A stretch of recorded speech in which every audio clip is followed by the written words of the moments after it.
السلام عليكم ورحمة الله وبركاته ولا قالي قاعدة مانتي وإذا سلامي ملول بأدونك أكجوكتانو قصة ما أنت أنا وذنا وحي لما قعب هذا أبيه وقتها جبدي صغير أو شام بالجرته وقتها إسبيتالك أمرجنسيجا ولي ونعنو تسير أو قندا هذا هي الشيء في برد الأرض هذا وقتها قصة ما كسيدنا يقول بالله ساعة وحاجري جبر رومان ودنك رومان كسو جيدي يويل إيطاليان waxayna isku barteen dalka Talyaaniga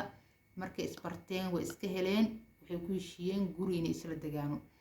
gabadhii iyo wiilkii markay guri isla degeen isla markii uur hore ka yeelato bil markay isla deganayeen way soo jiratay hadii isoo baarteen uur ku soo baxay 3 bil markay isla deganayeen oo wiilkii naag kala bartay wuxuu ku yiri saaxiibay mac salaam meesha soo ugu tagay gabadhii uur leh oo wadankeedii wadana ahayn joogto هذا الشقيل هذا حتى أهرق أنا وشقيني نناق أور لو حقادنا يملان هذا السيدي أور كذا كسي وضعته وإسكود ده يسقور مرة يدي وسوي عليسو نولش هذا أو كسو لابتو كديدي سيدي جبر كل شيء جبر دي مركز الشيء جبر دي هذا الشمبل سي جلسوا أمال ما كمدة وضن كذي رومان هو يدك كسو وعدي مركز في كتير جبر دي واحد سنة هاي قليل أمرجنسي أنقل رواء إيمو hooyadii markay yareed oo gabadha yariista dhashay waxay go'aan ku qaadatay inay hooyadeed u tagto ee cunugtana ay uga tagto aabaheed way wacday waxay ku tiri hooyaday xanuunsanaa qaliin galayso cunugta yar makaaga tagi karaa mayuu yiri wuu ka diiday way barbarisay markay barbariso ku ongolaaday hayuu yiri hal isbuucan ka ahayna balanta markuu waxay aad hal isbuuc inuu ka haayo gabadhii way u dhiibtay ticket emergency jaratay waxay ka degatay wadanka oo hooyada wadanka iyada kasoo jeedo Roomaan la dhahay markay tagtay hooyada qaliinka lagu sameeyay waa lagu guuleystay hooyada isbitaalka kasoo bixisay gurigeeda ku soo celisay marka isbuucaas taleefanka way kala hadlaysay markasta oo soo waco taleefanka way ka jawaabaysay gabadhii markii isla markii ay hooyada isbitaalka kasoo baxday ee guriga keentay way xanuunsatay qandha qabatay qandha markay qabato wax yar kadib neefta ku dhagtay waa lala cararay isbitaalka emergency-ga la geeyay waxa la ogaaday inay sanbabada ka jiran tahay oo coronavirusna ku dhacay kooma gashay sidii kooma ku gashay koomadu waxay qaadatay 2 bil inay kooma ku soo jirto 2 bil markay koomadii ka soo baxday haddana physiotherapy loo sameeyay qofka markuu kooma ku jiray sidoo cuntada uu cuni lahaa sidoo soo socon lahaa maalmaha physiotherapy loo sameeyay markay reeysatay taleefankeeda dir raadisay way weysay intay koomadu ku jirtay ma la xaday mar dhumay wax uga ma lahan way soo carartay isbitaalka ee ka soo baxday hooyadeeda u imaatay ninkii soo raadisay marka taleefankiisa wacday wax ka qabanay malaha way ku celelisay wax ka qabanay malaha tikiday soo jaratay wadanka Talyaaniga ku soo laabatay marka Talyaaniga imaatay way raadisay gabadheeda aaway tiri ma hayo yiri gabadha ka tagto ka soo tagtay ma hayo aniga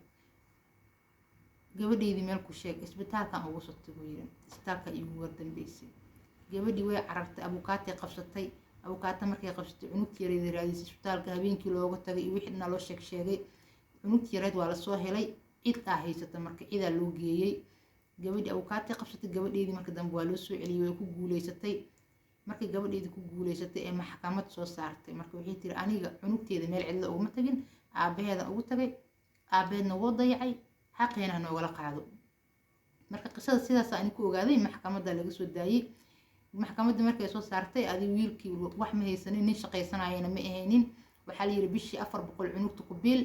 200 inta isbitaalka oo 2000 oo euro waxa la inta isbitaalka ugu tagto waaye 10,000 daana moraale wax la dhaalo si علشان qalbiyan oo cunugta yar u diri lahaa because inkasta yareed ay waxba ka seenin mustaqbalka way ogaanaysaa marka 10,000 loogu qaado 12,000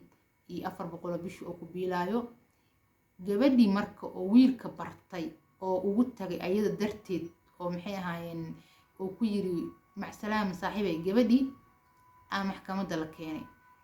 gabadha marka way isku ogaayeen cunugta in isbitaalka loogu tago wuxuu ku ongolaaday naagta uu la nool yahay gabadhiisu asaga dhalay oo dhiigiisa ah in isbitaalka ugu tago ee ku heshiiyeen gabadhii maxkamadda iyadoo naftirkeeda la soo saaray ayada marka aabihi leel ganaaxan gabadha lama ganaaxin qisadina saas ku dhamaatay hadda gabadhi cunugteeda yar way haysataa way soo cishatay ani ahaanteeda waxa ila qaldan hooyada hooyo anaga waa wada naqaana kulli hooyaan ahani inta hooyada aan la hadlayaa cunug yar aa dhashay oo 5 bil jiro nin aa og tahay inuu naag kaa raacay ma uga tagi lahayd aniga maya ani ahaanteeda ma ka tagi lahayn gabadheeda waan qaada lahay culaysna iguma hayso gaarigaygaan ku rida lahay hooyaday waa u tagi lahay ani marka fikrad ahaanteeda aabbaha wuu qaldan yahay waa aabba khayr masuul ah oo laakiin hooyada naftirkeeda waa qalad ay leedahay adiga maxay kula tahay qisadan fikirkaaga ka soo dhiibo السلام عليكم ورحمة الله وبركاته